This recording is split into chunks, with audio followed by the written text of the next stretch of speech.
Today we're going to talk about population growth and decay using a continuous model. The formula should look familiar. A equals PE to the RT. Although now A is the final population amount, P is the initial population amount, R is the rate, and if R is positive, we're experiencing population growth, and if R is negative, we're experiencing population decay. T is time in whatever unit is appropriate. So sometimes it's years, sometimes it's months, it could be minutes, depending on what we're talking about. So let's start with a formula that says A equals 28,000 e to the 0.02t, where t equals 0 is the year 2010, and we're asked to find the population in 2015. First of all, what you can see from this is that the rate is 2%, and so it's population growth. The population is growing. So our final amount would be 28,000 e to the 0.02, and if t equals 0 is 2010, then 2015 would be t equals 5. Hopefully that makes sense. So we're going to do 28,000 e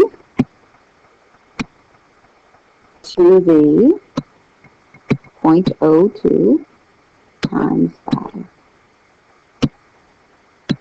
So the population, if we round to a whole number, would be 30,945.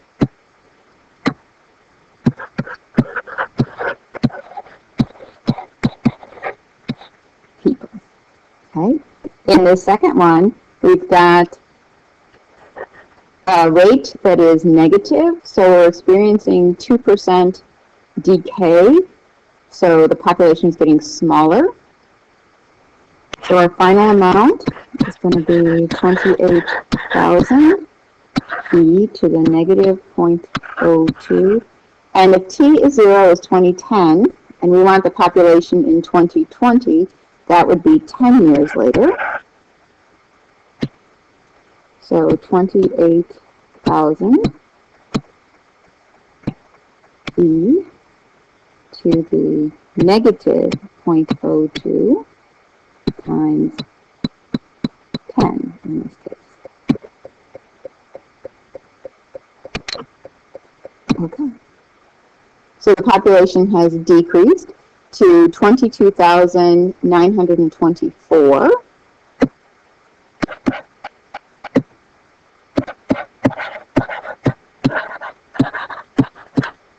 People. Okay.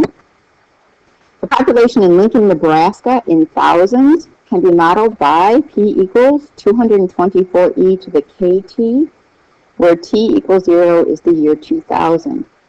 The first thing we should note is that they're using k in place of r, and if that's bothersome to you, just rewrite it with r, because r is more familiar to us. And now the year t equals 0 is the year 2000. Okay. In 1980, the population was 172,000. Find the rate, right? Because we have three unknowns here, p, k, and t. And technically, only t and p should be unknowns. So we're going to use this information about 1980 to find our rate. So 172,000 in thousands would be 172 equals 224e, and I am going to use r, to the r times, well, 1980 is 20 years prior to 2000, so this would be negative 20. Okay, so the first thing we're going to do is take 172 and divide it by 224 to begin to isolate our unknown rate.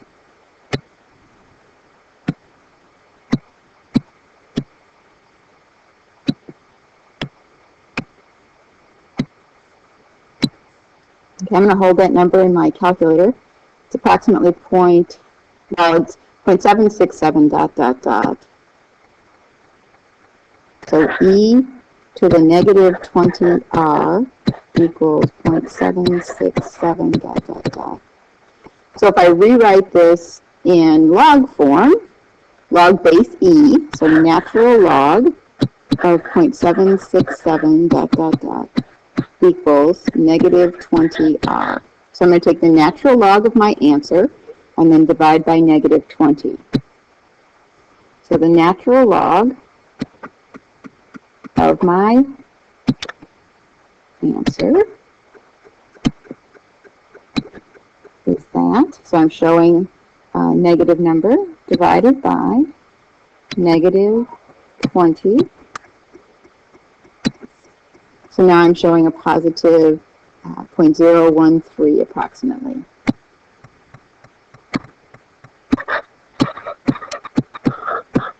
So about 1.3% population growth in Lincoln, Nebraska. And the follow-up question used this information to find the population in 2020. So the amount from a base of 224,000 e to the 0.013 times, well, t equals 0 is 2,000, so the year 2020 would be t equals 20. So now we're going to go to a positive 20. So I'm going to use answer for the 0.013, so I keep the entire rate. So 224 e to the answer times 20 power. So I've got about 292,000. So the final amount is approximately 292,000. Right, I'm going to stick with the significant digits in the original problem. Okay. A new iPad costs $400. In 2 months, you can resell it for $280. Create a model for the depreciating value of an iPad. Decreasing value, yeah? Okay, so they want 2 different models, one a linear model and one a continuous exponential model. So for the linear model, we create 2 points. At time 0, it's worth $400. And at time 2, so 2 months, it's worth $280. So we've got our x value being time and our y value being value. And that is true. The value is a function of time. So we can find slope, 280 minus 400 over 2 minus 0. So this would be negative 120 over 2, which would be negative 60. So it's losing $60 a month. So my value of my iPad as a function of time would be that it's from a starting value of $400, it's losing $60 per month. Okay, or you could, if you like y equals mx plus b, negative 60t plus 4,000. Okay, a continuous exponential model would look like a equals pe to the rt. Okay, and a and t should be our variables, so we need to fill in p and r. Well, first of all, we know the initial value was 400, so we're at a equals 400 e to the rt.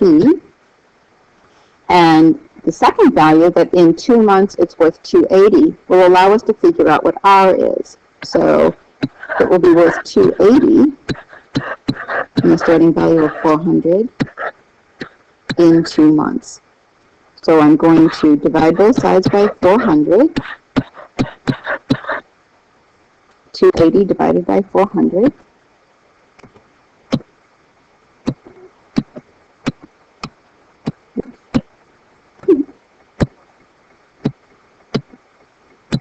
Okay, and that's 0.7. Probably should have known that. So e to the 2r equals 0.7. So now I'm going to isolate. So natural log of 0.7 equals 2r. So natural log of 0.7. Natural log of 0.7 divided by 2 is about negative 0.178.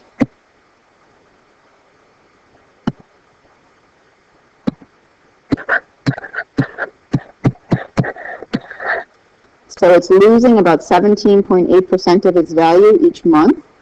So my model would say the value, perhaps, as a function of time, is 400 e to the negative 0.178 t power. Okay.